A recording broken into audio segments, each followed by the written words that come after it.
Radio Newton present রবিবারের বৈঠক। আজ শুনবেন ক্ষিতীন্দ্র নারায়ণ ভট্টাচার্যের কাহিনী চৌহান গুম্ফার দেবতা। ডাক্তারি পাশ করার পর মণিময় কোথায় বসে প্র্যাকটিস শুরু করবে এই নিয়ে একটা সমস্যা বাঁধল।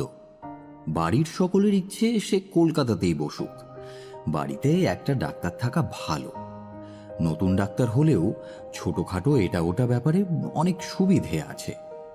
তাছাড়া কলকাতাই হচ্ছে টাকা কামাবার জায়গা। একবার পয়সা জমিয়ে ফেলতে পারলে তখন আর তোয়াক্কা কিসের। পৈতৃক বাড়ি তো একটা আছে, হয়তো আরো দু একটা হবে, গাড়ি হবে, ফ্রিজ হবে, আরো কত কি। আপাতত নিচেকার কোণের ঘরটায় একটা মেসোনাইটের পার্টিশন করে নিলেই দিব্যি চেম্বার তৈরি হয়ে যাবে। তারপর সাজিয়ে গুছিয়ে বসতে পারলেই রোগী আসতে আর কতক্ষণ। মণিময়ের মেসমশাই জোর দিয়ে বললেন, শুধু কি রুগী, আর রুগীর বাপ আসতে পথ পাবে না, দেখে নিও। ও যার দুঃখর ছেলে। বন্ধুরা বলল, এখানে কেন বসে বসে পচবি? পয়সার জমাতে 10টি বছর ধরে রাখ, তার চেয়ে মিলিটারিতে নাম লেখা, একেবারে কমিশন র্যাঙ্ক দিয়ে শুরু করবি। 500-700 টাকা তো তখন হাতের ময়লা। মণিময়ের কিন্তু কোনোটাই মনোপুত হল না। নতুন নতুন দেশ দেখে বেড়ানো ওর একটা বহুদিনের শখ। কলকাতায় গেড়ে বসলে আর বেরোবার উপায় থাকবে কি? আর প্রাইভেট প্র্যাকটিস একবার জমে উঠলে ছুটি ছাটার তো প্রশ্নই উঠবে না। তার চেয়ে দূরে কোনো একটা জায়গায় কোনো হাসপাতালে চাকরি নিতে পারলে মন্দ হয় না। অবশেষে মণিময় খবরের কাগজের ওয়ান্টেড কলাম দেখে এখানে ওখানে দরখাস্ত ছাড়তে শুরু করল। কোনো কোনো জায়গা থেকে সাড়াও যে এলো না এমন নয়, কিন্তু জায়গাটাও তো পছন্দ হওয়া চাই। এমন সময় হঠাৎ একদিন এক টেলিগ্রাম এসে হাজির। তাতে লেখা, এক্ষুনি এসে কাজে যোগ দিন, ইন্টারভিউয়ের প্রয়োজন নেই, টিএমওতে আসবার খরচ পাঠানো হচ্ছে।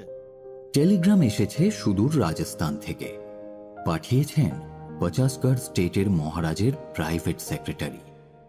মহারাজা তার রাজধানীতে সম্প্রতি যে নতুন হাসপাতাল তৈরি করিয়েছেন এবং স্বর্গীয় মহারানীর নামে যাকে নামাঙ্কিত করা হয়েছে, সেই হাসপাতালের ভার নেওয়ার জন্য একজন ডাক্তারের প্রয়োজন। ও অঞ্চলে বাঙালি ডাক্তারের খুব সুনাম। কবে কোন আদিকালে কোনো এক বাঙালি ভদ্রলোক ভাগ্যান্বেষণে ওই সুদূর অঞ্চলে গিয়ে চিকিৎসার ব্যবসা শুরু করেছিলেন এবং ওই শাস্ত্রে অসাধারণ প্রতিভা দেখিয়ে শুধু ওখানকার জনচিত্তই হরণ করেননি, সমস্ত বাঙালি জাতটাকেই ওই প্রদেশবাসীর কাছে সম্মানাস্পদ করে দিয়ে গিয়েছেন। তাই মহারাজের নির্দেশ, বাঙালি ডাক্তার পেলে যেন আর অন্য কোনো দেশের লোককে না নেওয়া হয়।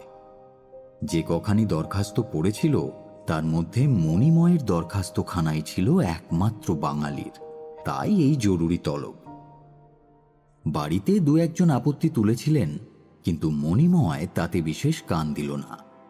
তাছাড়া মাইনেটাও বেশ ভদ্রগোছের, আর তার সঙ্গে নতুন দেশ দেখার প্রলোভন তো ছিলই। দীর্ঘ পথ পার হয়ে মণিময় যথা সময়ে এসে তার নতুন কাজে যোগ দিল। নামে রাজধানী হলেও এবং সে নামের সঙ্গে 50টা গড়ের উল্লেখ থাকলেও শহরটা নেহাতি ছোট। শহর হয়তো বলাই চলে না ওকে, তবু হালে নতুন মহারাজের উৎসাহে ওটাকে একটু আধুনিক করার চেষ্টা হচ্ছে। স্কুল, লাইব্রেরি, ডাকঘর, হাসপাতাল ইত্যাদি সবই আছে। কলেজ অবশ্য এখনো হয়নি, তবে তেমন সংখ্যক ছাত্র পেলে তাও একটা খোলবার ইচ্ছে আছে।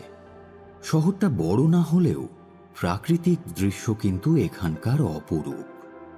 রাজস্থান মরুভূমির দেশ, কিন্তু 50গড়ের আশপাশ ঘিরে শ্যামল বনভূমিরও অভাব নেই। আর পাহাড়ের সংখ্যা তো অগুন্তি। যেদিকে চাওয়া যায় সেই দিকেই পাহাড়।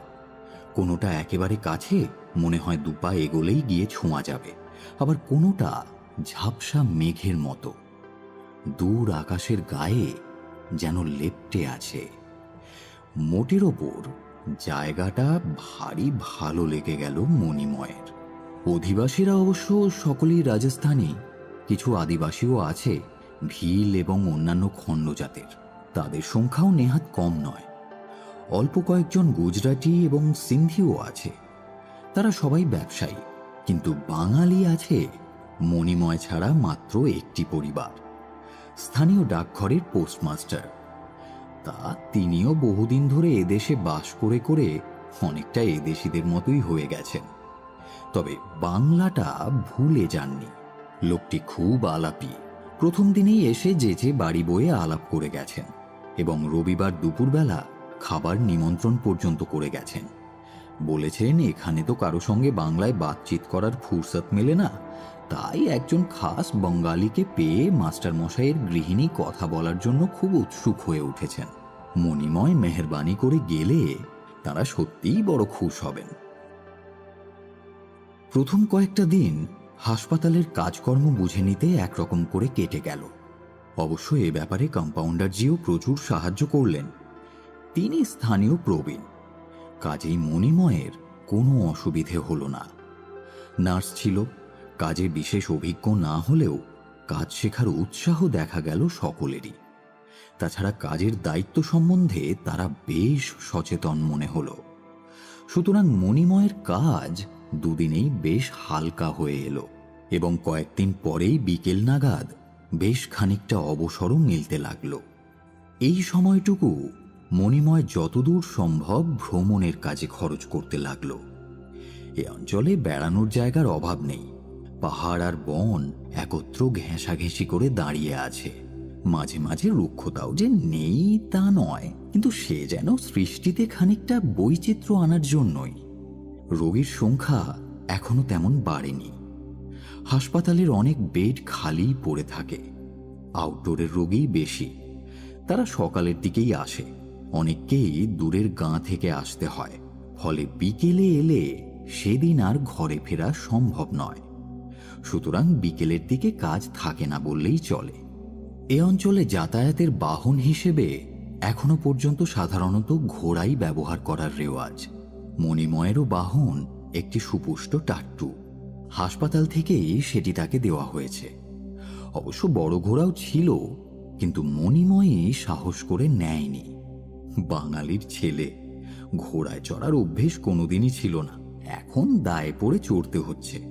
কি জানি বড় ঘোড়া নিলে যদি শেষ পর্যন্ত সামলাতে না পারে। কম্পাউন্ডারজি অবশ্য অভয় দিয়েছিলেন এবং ডক্টর সাহেবের ভয়ের কথা শুনে নার্সরাও নাকি আড়ালে হেসেছিল খুব। তবু মণিময়কে বিচলিত করা যায়নি। তার চেয়ে এই টাট্টুই ভালো। মণিময়ের বেশ পোষও মেনে গিয়েছে এই কদিনেই। মণিময় আদর করে তার নাম রেখেছে চৈতক। রানা প্রতাপের দেশের ঘোড়া তো, তাই। এই নবচৈতকের পিঠে চড়ে মণিময় এখন নিশ্চিন্ত মনে দূর দূরান্তরে টহল দিয়ে বেড়ায়। ঘোড়া কদমে ছুটলেও ঘাবড়ায় না মোটেই। সন্ধ্যের পর বাঙালি পোস্টমাস্টার মশাই নীলিবাবু, যার আসল নাম নীলরতন ভাদুড়ী, প্রায় রোজই আসেন। মাঝে মাঝে স্থানীয় দু চারজন মাতব্বর লোকও আসেন। নানা গল্প হয়। মণিময় চায়ের জোগাড় রেখেছে। চা খেয়ে সবাই খুব খুশি। মণিময় প্রায় রোজই তার ভ্রমণ কাহিনী শোনায়। নতুন কিছু দেখলে তার সম্বন্ধে খুঁটিয়ে খুঁটিয়ে জেনে নেয়। সেদিনও এই রকমই গল্প চলছিল। আজ কোথায় ঘুমিয়ে এলেন? পোস্টমাস্টার মশাই প্রশ্ন করলেন। অবশ্য ঘুমে মানে ঘুমিয়ে নয়, ঘুরে। মণিময় এসব ভাষায় এখন বেশ রপ্ত হয়ে গেছে। সে জবাব দিল, আজ একটা নতুন পাহাড় দেখলাম। একটু দূরে প্রায় ক্রোশ তিনেক পথ চলে গিয়েছিলাম আজ। হঠাৎ দেখি জঙ্গলেরই মাঝখানে একটা অদ্ভুত ধরনের পাহাড়, পাথুরে পাহাড়। পাথরের রংটা প্রায় কালো, ওপরে গাছপালাও খুবই কম, আর ওই লম্বা পাহাড়টা এঁকে বেঁকে অনেক দূর পর্যন্ত চলে গেছে। তার একদিকটায় জঙ্গল চোখে পড়ল, কিন্তু সামনের দিকটা শুকনো খটখটে, গাছপালা নেই বললেই চলে। আর ওর ঘুমে একটু গুম্ফা ভি জরুর দেখা। স্থানীয় শ্রোতাদের একজনই অসমাপ্ত কথাটা শেষ করে দিলেন। তারপর নীলিবাবু ব্যাপারটা বুঝিয়ে দিলেন। পাহাড়ের মুখের কাছে হলেও গুম্ফা মানে গোঁফ নয়, গুহা। পাহাড়ের মুখে নিশ্চয়ই একটা বড় গুহা লক্ষ্য করেছেন। হ্যাঁ, মনে হলো গুহাই বটে, তবে ওই ঘোড়ার ওপর থেকে দেখেছি তো, অত ভালো করে লক্ষ্য করা হয়নি। পূর্বোক্ত শ্রোতাটি ঘাড় নেড়ে বলল, সচবত সচবত। নীলিবাবু আবার বললেন, ওই পাহাড়টার গল্প আগে আপনাকে বলা হয়নি। ওই পাহাড়টাকে এখানকার লোকেরা বলে চৌহান পাহাড়। হয়তো একসময় এদিকে চৌহান বংশের রাজারা রাজত্ব করতেন, নামটা তারাই দিয়ে থাকবেন। কিন্তু ওই পাহাড়ের চেয়ে আশ্চর্য হচ্ছে ওর ওই গুহাটি। পাহাড়ের নাম থেকে ওরও নাম হয়েছে চৌহান গুম্ফা। প্রবাদ প্রবাদ কেন, এ অঞ্চলের সকলে পরীক্ষা করে দেখেছে ওই গুহার অধিষ্ঠাতা হচ্ছেন এক দেবতা, যিনি নাকি ত্রিকালজ্ঞ। ভূত ভবিষ্যৎ বর্তমান কিছুই তার অজানা নয়। গুহায় ঢুকে দেবতাকে পুজো দিয়ে খুশ করতে পারলে তিনি ভক্তকে দৈববাণী দিয়ে তার তকলিফ দূর করে দেন। এইসব শুনে মণিময় অবাক হয়ে গেল। বিস্ময়ে খানিকক্ষণ তার মুখ দিয়ে কোনো কথা বেরোল না। ওদিকে নীলিবাবু বলে চললেন, আপনারা একালকার লেখাপড়া জানা ছোকরা হয়তো এসব কথা বিশ্বাস করতে চাইবেন না, কিন্তু যা বলছি সব ঠিক, বিলকুল সত্যি। স্থানীয় ভদ্রলোক দুজনও মাথা নেড়ে সায় দিলেন, সচবত সচবত। তারপর নীলিবাবু যা বলে গেলেন তার ভাবার্থ মোটামুটি এই রকম। চৌহান গুম্ফার দেবতা বড় জাগ্রত দেবতা। কত শত বছর ধরে তিনি ওইখানে অধিষ্ঠান করছেন কেউ তা বলতে পারে না। স্থানীয় প্রবীণ ব্যক্তিরা বলেন তাদের ঠাকুরদাদের মুখে তারা ওই দেবতার কাহিনী শুনেছেন, তারা আবার শুনেছেন তাদের ঠাকুরদাদের কাছে। এইভাবে পুরুষ পরম্পরায় একই কাহিনী শুনে আসছেন তারা। কিন্তু শোনাই যায়, প্রত্যক্ষ প্রমাণও পেয়েছেন হাতে নাতে বহুবার। যখনই কেউ বিপদে পড়ে গুহার মুখে গিয়ে দেবতার পূজা দেয়, তারপর মনের কথা দেবতাকে যা বলবার তা ওখানেই দাঁড়িয়ে বলে। তখন আশেপাশে কারো থাকার নিয়ম নেই। দেবতাকে যা বলবার তা একমাত্র দেবতাই শুনবেন। বাইরের লোকের তা শোনা মহাপাপ। ফলে মনের যে কোনো গোপন কথা, গোপন পাপের কথা নির্বিচারে উচ্চারণ করতে কোনো বাধা নেই। দেবতা শোনেন সেই কথা, সেই পাপের কথা। তারপর প্রায় 1 মিনিট চুপ করে থাকেন। শেষে তার দৈববাণী শোনা যায়। প্রথমটা পাপের জন্য হয়তো ভর্ৎসনা করেন, তারপর যদি প্রসন্ন হন তাহলে সংক্ষেপে বলে দেন কি করতে হবে। আর আশ্চর্য, দেবতার সেই উপদেশ অক্ষরে অক্ষরে মেনে চললে সমস্ত বিপদ কেটে যায়। এসব তাদের প্রত্যক্ষ দেখা, কারণ কত দূর দেশ থেকেও কত লোক আসে তাদের পাপের অনুশোচনা জানাতে, দেবতার দৈববাণী শুনতে, তার আদেশ নিতে। অবশ্য সকলেই যে অক্ষরে অক্ষরে তা পালন করতে পারে তা নয়, কিন্তু তার জন্য তো দেবতা দায়ী নন। সেই সঙ্গে ভদ্রলোকদের একজন যোগ করলেন, শুধু তাই নয়, এখানকার রাজ পরিবারের লোকেদেরও ওই চৌহান গুম্ফার দেবতার প্রতি প্রবল ভক্তি। স্বর্গীয় মহারাজ ফতেহ সিং তো বাবার নিত্য পুজোর জন্য আলাদা টাকারই ব্যবস্থা করে গিয়েছিলেন। প্রত্যহ সেই বরাদ্দ থেকে বাবার জন্য ফল মূল মিষ্টি নৈবেদ্য আরও কত কি দেবার ব্যবস্থা আছে। তাছাড়া ভক্তরাও নিয়ে আসে অনেক কিছু। তবে সব কিছুই হয় দিনের বেলা। শাম হলে পরে সবাই চলে যায়। তখন এই পাহাড়ের মধ্যে থাকা দেবতারই নিষেধ। গুহাটা খুব বড় বুঝি? খুব লম্বা? ওরে বাবা, বহুত বহুত বহুত। গুহা না বলে সুড়ঙ্গ বললেই ঠিক হয়। একবার একদল ভক্ত বাবার সঙ্গে মোলাকাত করবে বলে গুহার ভেতর দিয়ে মশাল নিয়ে এগিয়ে গিয়েছিল, কিন্তু প্রায় 1 মাইল পার হয়েও তার কোনো অন্ত পায়নি। শেষে ভয় পেয়ে চলে আসে। কে জানে কোথায় ওর শেষ। পাহাড়টাও তো বহুত বহুত লম্বা। আচ্ছা, পাহাড়ের ওদিকটায় কি আছে? সে কেউ জানে না। ভয়ানক জঙ্গল ওদিকটায়। শের উর থাকাও বিচিত্র নয়। সেখানে কে যাবে? কার অত সাহস? মণিময়ের ভারী কৌতূহল হলো। সে বলল, আচ্ছা, এরপর যেদিন কেউ দেবতার কাছে নিবেদন করতে যাবে আমাকে বলবেন। হ্যাঁ, আমিও যাব, দেখে আসব। নি নি নি নি, দুসরা লোক তো তখন থাকা বারণ। তবে হ্যাঁ, আপনার নিজের কোনো মনস্কামনা থাকে তো আপনি একা গিয়ে বলবেন। বাবা খুশ হলে জরুর আপনাকে পথ বাতলিয়ে দেবেন।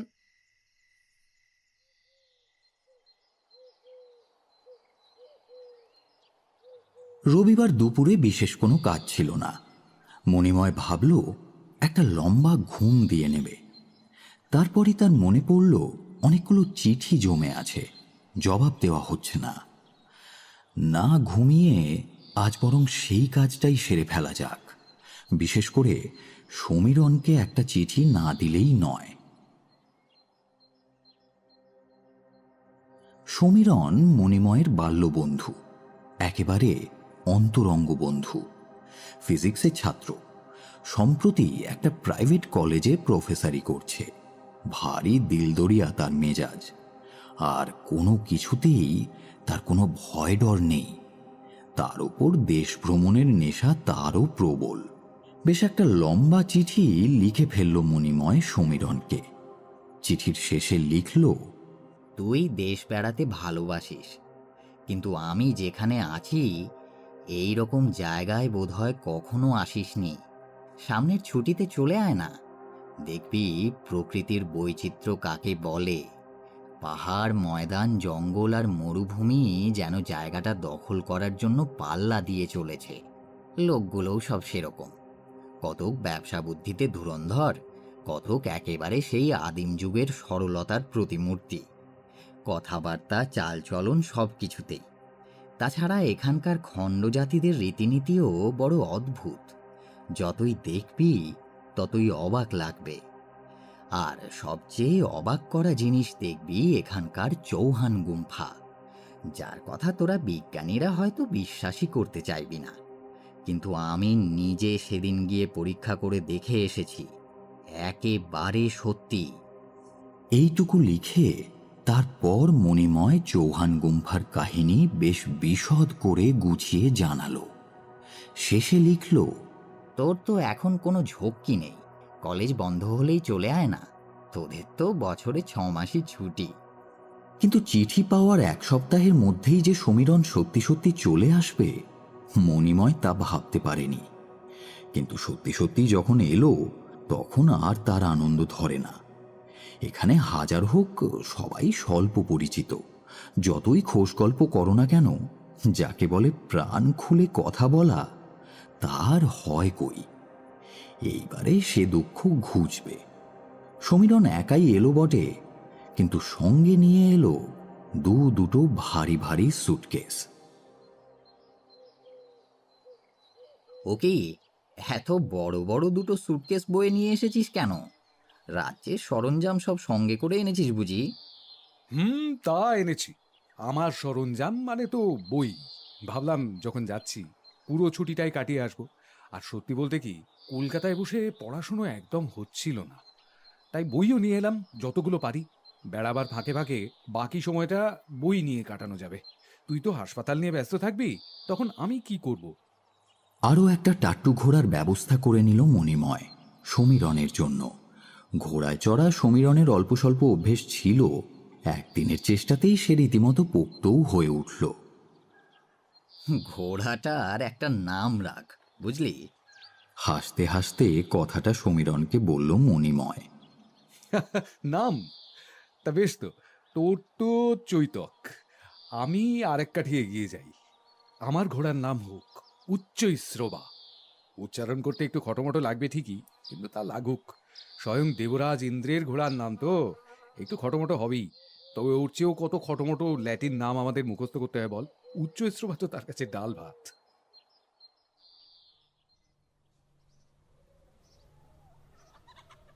দুদিন যেতে না যেতেই সমীরণ প্রস্তাব করল, মণিময় চ, এবার তোর সেই গুম্ফা দেখে আসি, সেই যেখানে তোদের দেবদানা দেবতা বসে বসে ভোগ খাচ্ছেন আর থেকে থেকে দৈববাণী ছাড়ছেন। তার কথার সুরে কৌতূহলের চাইতে অবিশ্বাস আর উপহাসের ভাবটাই যেন বেশি। মণিময় বলল, না রে, আমিও গোড়ায় উড়িয়ে দিয়েছিলাম ব্যাপারটা। ভেবেছিলাম গেঁয়ো কুসংস্কার টংস্কার হবে, কিন্তু একদিন নিজে গিয়ে পরীক্ষা করে দেখতেই মত বদলাতে হলো। সত্যিই অদ্ভুত, যুক্তি দিয়ে এর কোনো ব্যাখ্যা করতে পারিনি। তাছাড়া পৃথিবীতে আমরা কতটুকুই বা জানি, সব কিছুকেই উড়িয়ে দেওয়া যায় না। কত অঘটন তো এখনো ঘটে, যার কোনো বৈজ্ঞানিক ব্যাখ্যাই দেওয়া যায় না। সমীরণ একটু যেন থতমত খেয়ে গেল, একটু চুপ করে থেকে বলল, তা বেশ, তো কাল রোববার, কালই চল না হয়।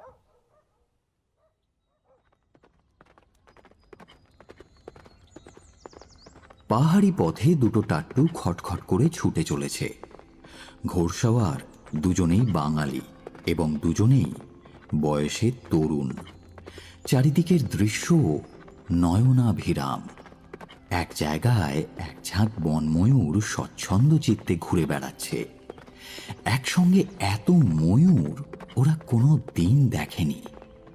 কোথাও বা পথ একদম ফাঁকা, দুপাশে শুধু রুক্ষ পাথরের ঢিবি, একটাও কাঁটা ঝোপ নেই। তারপর খানিক পরেই আবার হয়তো শুরু হলো অল্প অল্প জঙ্গল। বেশ কয়েক মাইল পার হয়ে আসার পর অবশেষে দূরে চৌহান পাহাড়ের রুক্ষ কালো মূর্তি চোখে পড়ল। লম্বা পাহাড়ের শ্রেণী এঁকে বেঁকে চলে গেছে জঙ্গলের দিকে, মাইলের পর মাইল। কত দূরে কে জানে। খানিক পরেই ওরা পাহাড়ের সামনে এসে পৌঁছল। ঘোড়া দুটো ততক্ষণে বেশ ঘেমে গেছে। মণিময় বলল, এবার নেমে পড়া যাক, এইটুকু পথ হেঁটেই যাওয়া যাবে। দুটো গাছের সঙ্গে ঘোড়া দুটোকে বেঁধে দুজনে এগিয়ে চলল। পাহাড়ের কাছাকাছি পৌঁছতেই দেখা গেল সত্যিই ওর মুখের কাছে একটা বড় গহ্বর। এইটেরই নাম গুম্ফা। দুজনেই ঢুকে পড়ল সেই গুম্ফার মধ্যে। তখনও সূর্যের আলো একেবারে নিভে যায়নি, তবে বেলা পড়ে আসছে। মণিময় বলল, সন্ধ্যের পর এখানে থাকবার নিয়ম নেই, তাড়াতাড়ি চল। কার নিয়ম? কে বানালো? তোর খুঁতুনি এখনো গেল না দেখছি। সায়েন্স পড়লেই কি মানুষ এইরকম নাস্তিক হয়ে পড়ে নাকি রে? কিন্তু কই, জগদীশ বোস তো হননি। তাঁর বসু বিজ্ঞান মন্দিরের ফটকে কপার প্লেটের ওপর তিনি নিজে হাতে লিখে গেছেন, দেবতার নামে এই মন্দির উৎসর্গ করিলাম। আর তুই তো জগদীশ বোসের চাইতে বড় বিজ্ঞানী নোস। যাকে বাজে কথা বাদ দে, দেখবি তো তাড়াতাড়ি দেখে নে। আচ্ছা বেশ বেশ বেশ, ঠিক আছে রে ভাই, বেশ তাহলে চল ভেতরটা ভালো করে দেখি। ওখানেই তো পুজো দিতে হয়, ওটা নিশ্চয়ই নিষিদ্ধ জায়গা নয়। ভেতরে একটা জায়গা বেশ চওড়া, সামনেটা একটা বেদির মতন, তাতে সিঁদুর চন্দন লেপা, ফুল বেলপাতাও পড়ে আছে কিছু। মণিময়ও পকেটে করে দুটো ফুলের মালা নিয়ে এসেছিল। মালা দুটো সেইখানে রেখে সে হাত জোড় করে প্রণাম করল। তার দেখা দেখি সমীরণও এবার প্রণাম জানালো দেবতার উদ্দেশ্যে। তারপর একটু যেন ইতস্তত করে হঠাৎ চেঁচিয়ে উঠল, দেবতা মুঝ পর করুণা কিজিয়ে। 1 মিনিট সব চুপ। তারপরে হঠাৎ সেই গহ্বরের মুখ কম্পিত করে গম্ভীর কণ্ঠে জবাব এলো, মনবঞ্ছা পূরণ হোগা। মনে হলো সেই গম্ভীর শব্দে সমস্ত গহ্বরের মুখ যেন আরো খানিকক্ষণ থেকে থেকে কেঁপে উঠছে। দুজনেই থমকে দাঁড়িয়ে গেল। এমনটা সমীরণ ভাবতেই পারেনি। খানিক পরে সমীরণ যেন সম্বিত ফিরে পেল। সে আবার পাগলের মতো বেদির সামনে গিয়ে বলল, বহুত মেহেরবানি দেবতা, मैं पापी हूं, मेरा मुक्ति कैसे? আবার মিনিট খানেক সব চুপচাপ। তারপর আবার সেই রকম গম্ভীর শব্দে গুহার মুখ প্রকম্পিত করে শব্দ এলো, জপ করো, তপ করো। ব্যাস, তারপর আর কিচ্ছু না। সমীরণ ফের কি একটা বলতে গেল, কিন্তু দেবতা এবার নিরুত্তর। তার যা আদেশ তা তিনি দিয়ে দিয়েছেন। দুজনেই তখন অত্যন্ত বিচলিত হয়ে পড়েছে। সত্যি, এ তো মানুষের গলা বলে মনেই হয় না। ওরকম জলদগম্ভীর গুহা কাঁপানো শব্দ, তা কি মানুষের কণ্ঠ থেকে বেরোতে পারে? কখনোই না। তাছাড়া আশেপাশে জনপ্রাণীর কোনো সাড়া শব্দও নেই। গুহার মধ্যে কেউ লুকিয়ে আছে? অসম্ভব। সমীরণ পকেট থেকে তীব্র শক্তিশালী 8 ব্যাটারির একটা টর্চ বের করে পাগলের মতো এগিয়ে চলল গুহার ভেতর দিয়ে। অগত্যা মণিময় ছুটল তার সঙ্গে। গুহা তো নয়, ঠিক যেন সুড়ঙ্গ, কিন্তু চলেছে এঁকে বেঁকে, কখনো ডাইনে কখনো বাঁয়ে, যেমনভাবে বাইরেও পাহাড়টা এঁকে বেঁকে চলে গেছে জঙ্গলের দিকে, সেই রকম। প্রায় 10-12 মিনিট হেঁটেও কারও সাড়া শব্দ পাওয়া গেল না। সমীরণ টর্চ দিয়ে তন্ন তন্ন করে খুঁজতে লাগলো আনাচে কানাচে। না, কেউ কোথাও নেই, সব ফাঁকা। মণিময় ঘড়ির দিকে তাকিয়ে বলল, প্রায় 1/2 মাইল হাঁটা হলো বোধহয় গুহার ভেতরে। এখান থেকে যদি শব্দটা না এসে থাকে তবে আর কোত্থেকে আসবে? চল এবার ফিরে যাই, সন্ধ্যের আগে যেভাবেই হোক বেরোতে হবে। সমীরণের কণ্ঠে এখন আর কোনো অবিশ্বাসের ছাপ নেই। সে শান্ত গলায় অভিভূতের মতো বলল, হ্যাঁ চল।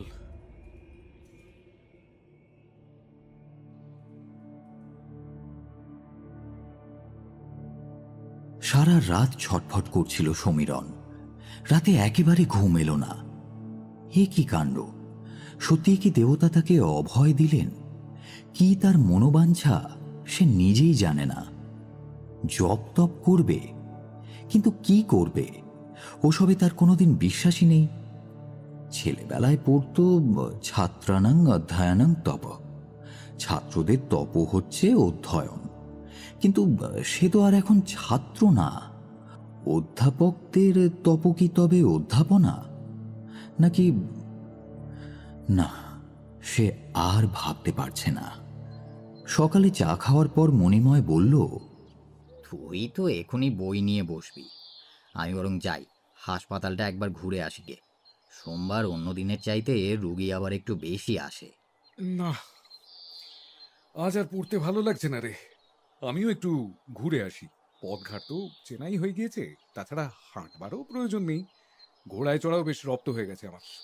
হ্যাঁ, তোর উচ্চশ্রবা আমার চৈতকের চেয়েও প্রভু ভক্ত। সমীরণ আজ আর রসিকতার কোনো জবাব দিল না।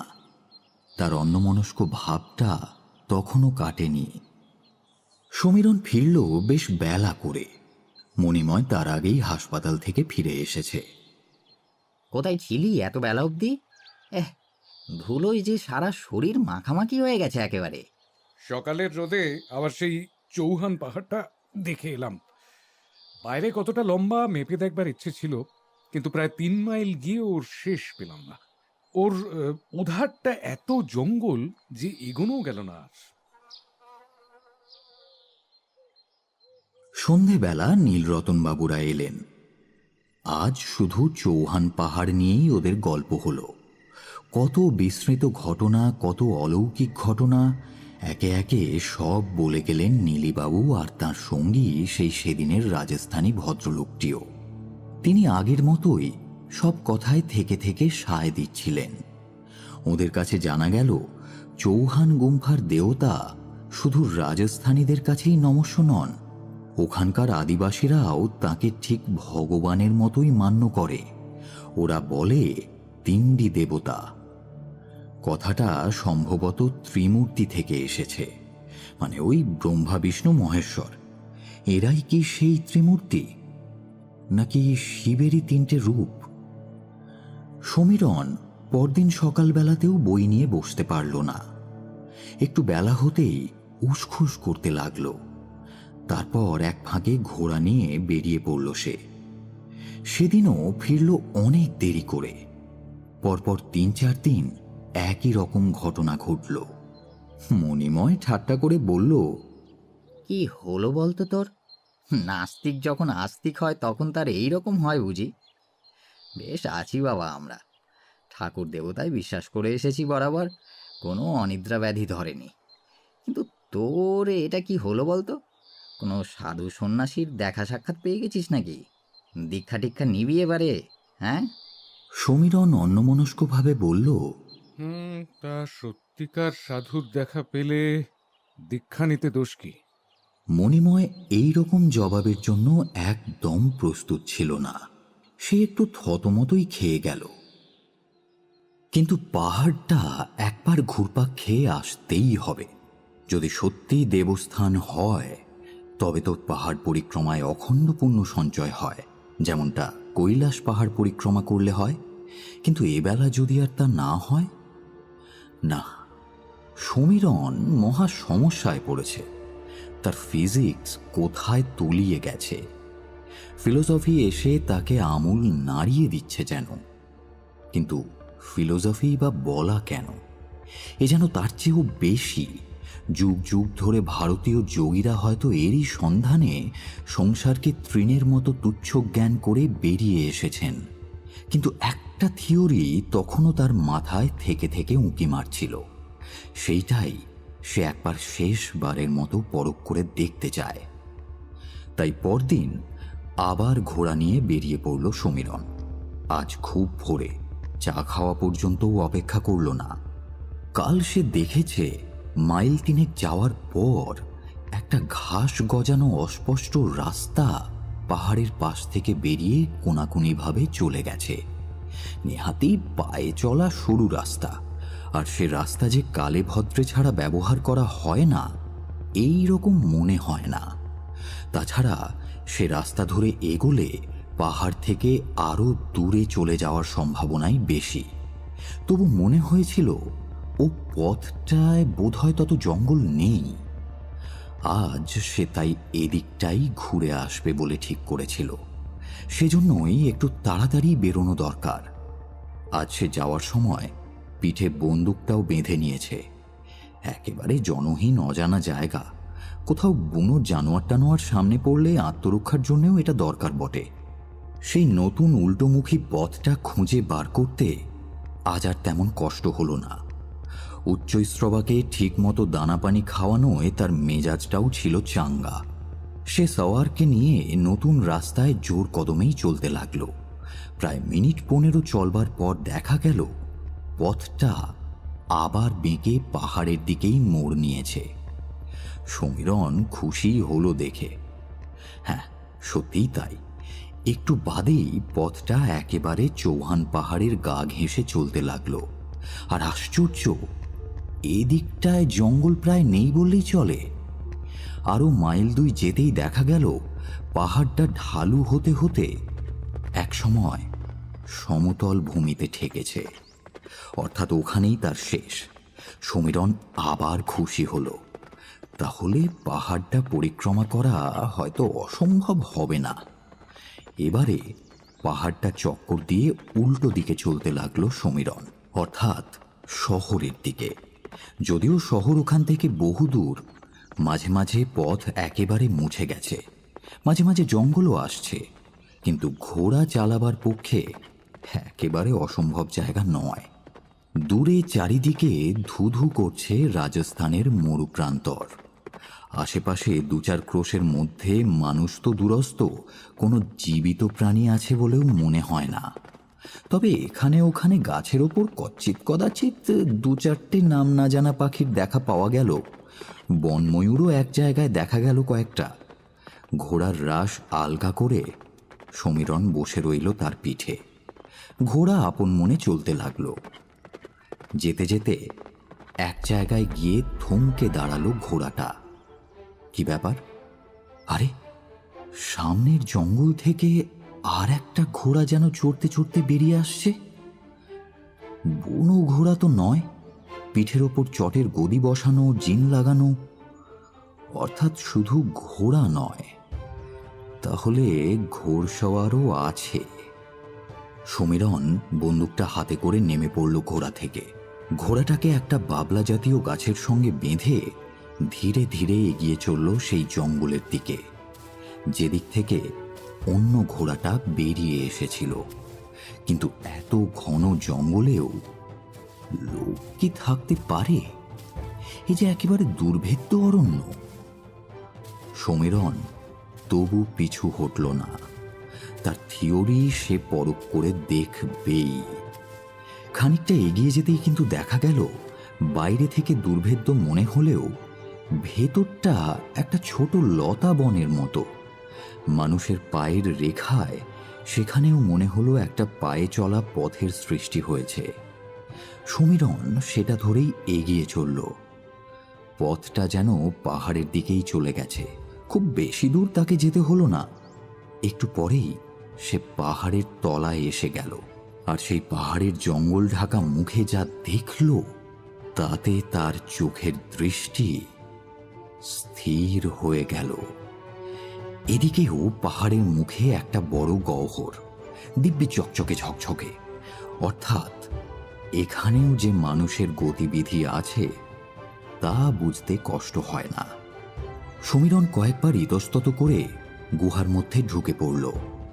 একটু যেতেই থমকে দাঁড়ালো সে। আরে, এ কি কাণ্ড! সামনে 2-3 জন লোক না? হ্যাঁ, লোকই তো। সংখ্যায় 3 জন। দিব্যি আরাম করে বসে নিঃশব্দে তামাক টানছে। হুঁকোয় শব্দ হচ্ছে না বটে, কিন্তু ধোঁয়া উঠছে কলকে থেকে। তাদের সামনে স্তূপীকৃত খাবার, ফলমূল, মন্ডা, পুজোর প্রসাদ হিসেবে দেবতাকে যা দেওয়া হয় সেইগুলো। লোকগুলো কিন্তু কেউ কথা বলছে না, ইশারা ইঙ্গিতে পরস্পরের সঙ্গে আলাপ করছে। সমীরণ গুহার দেওয়ালের খাঁজে শরীরটাকে যতটা সম্ভব মিশিয়ে দিয়ে নিজেকে আড়াল করে দাঁড়িয়ে গেল। বন্দুকটা এমনভাবে ধরে রইল যে দরকার হলেই সেটা সে ব্যবহার করতে পারে। হঠাৎ সমস্ত গুহার মুখ প্রকম্পিত করে একটা বিকট শব্দ ভেসে এলো। সমীরণ কান খাড়া করে শুনল, তিনটি দেবতা কি জয় হো। গুহার এদিকে যারা বসেছিল তারা হুঁকো রেখে দিয়ে সতর্ক হয়ে বসল। সমীরণকে তারা কেউ দেখতে পায়নি। আবার শব্দ ভেসে এলো গুমগুম করে। প্রথমে 3 বার জয়ধ্বনি, তারপর শোনা গেল কে যেন কাঁদো কাঁদো গলায় বলছে, দেবতা মেরা কসুর শুনিয়ে। এবার এধার থেকে একটা লোক, মনে হলো সেই দলের সর্দার, গম্ভীর কণ্ঠে হেঁকে উঠল, বদলাও বেটা। সমীরণের থিওরি মিলে গেছে। রহস্যের সমাধান সে পেয়ে গেছে। আর সময় নষ্ট না করে সেখান থেকেই সে চেঁচিয়ে উঠল, চুপ রাহো চট্টা। তারপর গুহায় যেন বাজ পড়েছে। দেবতার দল প্রথমটা হতভম্ব হয়ে গিয়েছিল। পরক্ষণেই ব্যাপারটা আঁচ করে ফিরে তাকালো এবং সমীরণকে আবিষ্কার করা মাত্র মারমুখী হয়ে ছুটে এলো তার দিকে। কিন্তু সমীরণ তখন তার বন্দুক বাগিয়ে ধরেছে। হাত দুটো ওপরে তোলা ছাড়া তখন আর তাদের গত্যন্তর ছিল না। ওদিকে গুহার অপর প্রান্ত থেকে তখন অবিরাম ভেসে আসছে নানা ধরনের প্রশ্ন, কিন্তু কোনো জবাব নেই। দৈববাণী বন্ধ হয়ে গেছে। সমীরণই বন্ধ করে দিয়েছে দেবতার মুখ। সমীরণের সাহস আছে বলতে হবে, অসম সাহস। কি করে এই সাহস তার এসেছিল তা সে নিজেই বলতে পারে না। 3-3টে লোককে শুধু একটা বন্দুকের ভয় দেখিয়ে পিছমোড়া করে বেঁধে ফেলেছিল সে। তারপর তাদেরই ঘোড়ায় তাদের চড়িয়ে নিজের ঘোড়ার সঙ্গে ঘোড়াগুলি বেঁধে ওই দীর্ঘ পথ তাদের নিয়ে শহরে ফিরে এসেছিল। বাড়িতে নয়, সোজা কোতোয়ালিতে নিয়ে জমা দিয়ে এসেছিল তাদের।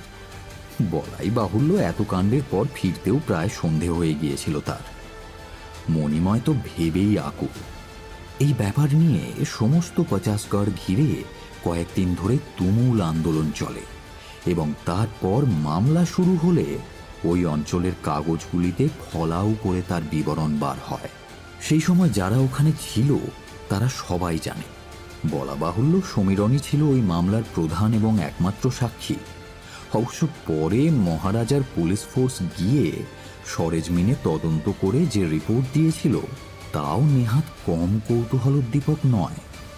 ওরই মধ্যে একদিন মণিময়ের কোয়ার্টারে সান্ধ্য আসরে সমীরণ যে বিবৃতি দিয়েছিল তার সারমর্ম এখানে তুলে দিচ্ছি। মণিময়ের নিমন্ত্রণে এখানে আসবার সময় খান কয়েক ফিজিক্সের বই নিয়ে এসেছিলাম।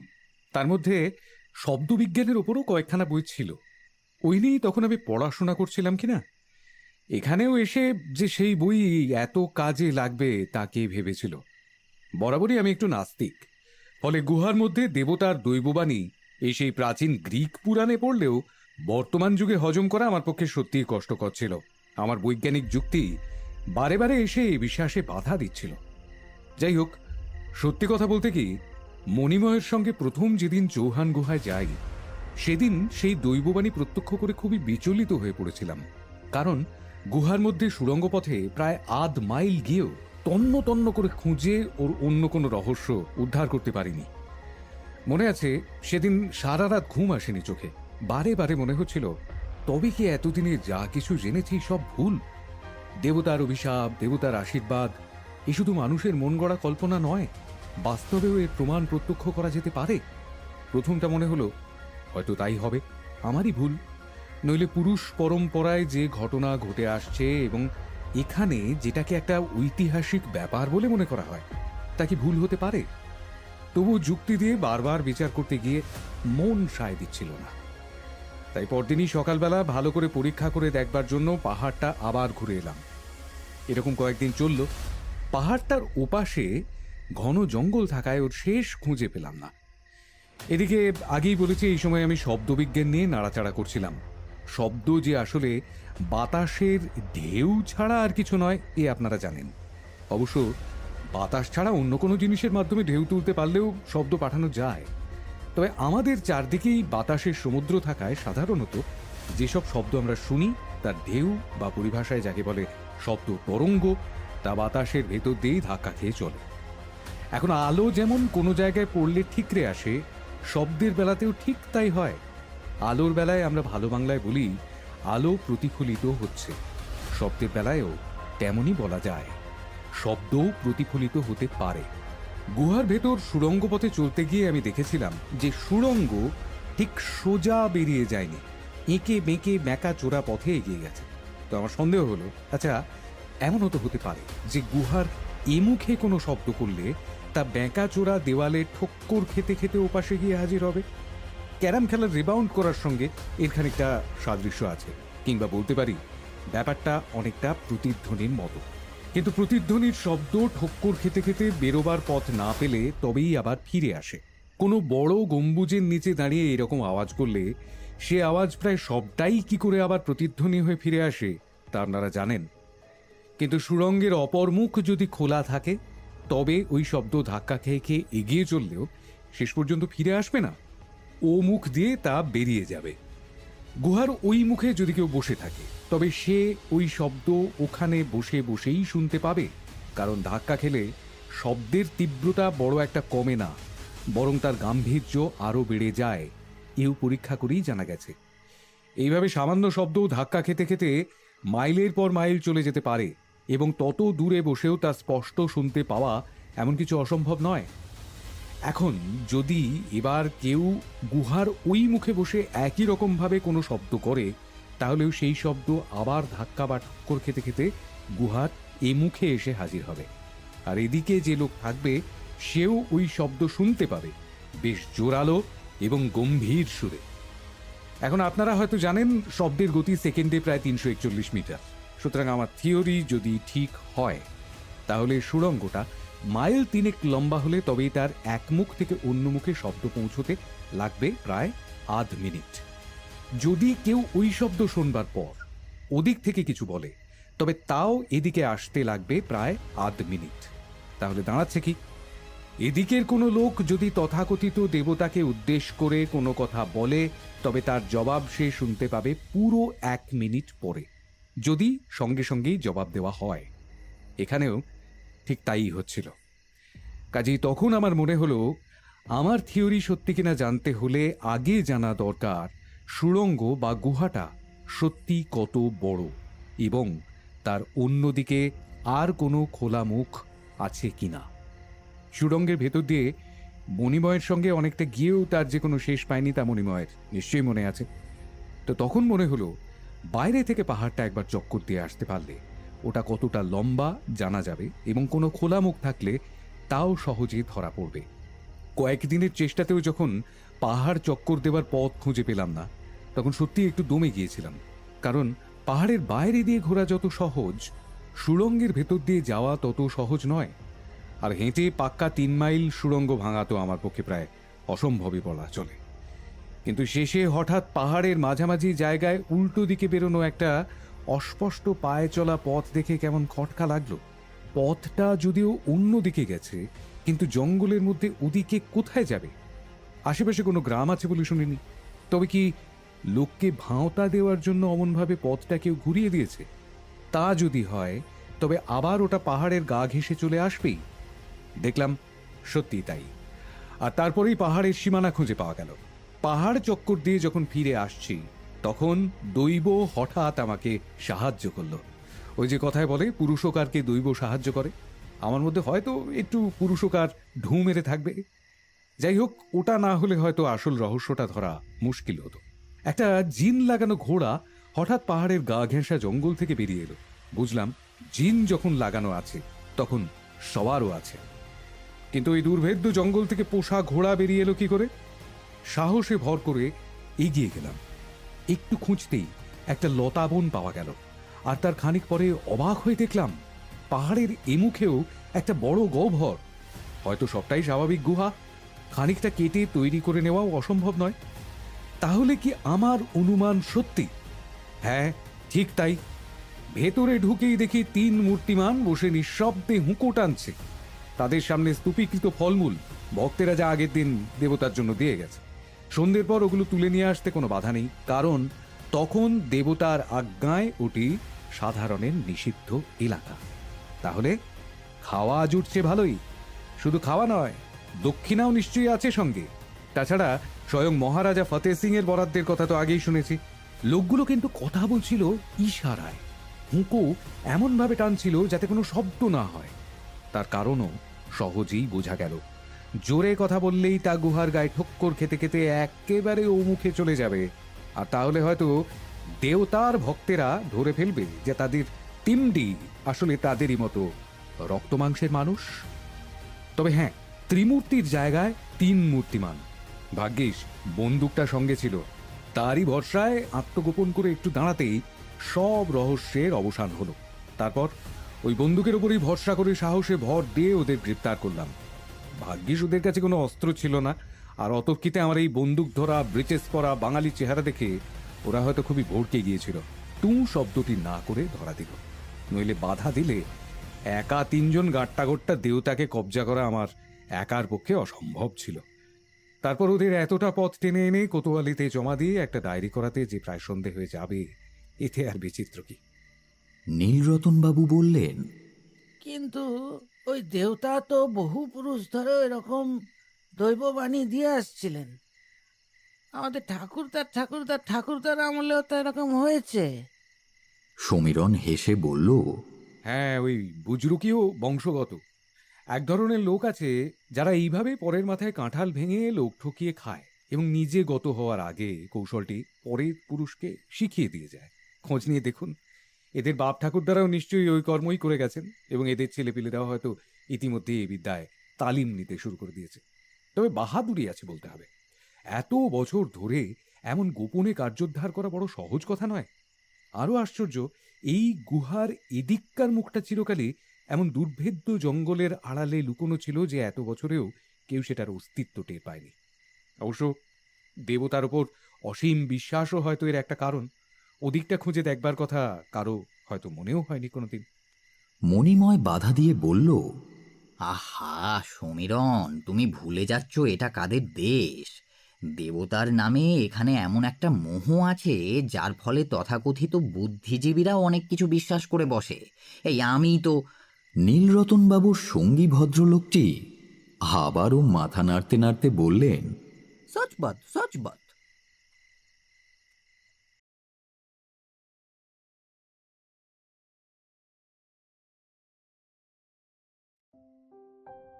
এতক্ষণ আপনি শুনছিলেন ক্ষিতীন্দ্রনারায়ণ ভট্টাচার্যের কাহিনী চৌহান গুম্ফার দেবতা।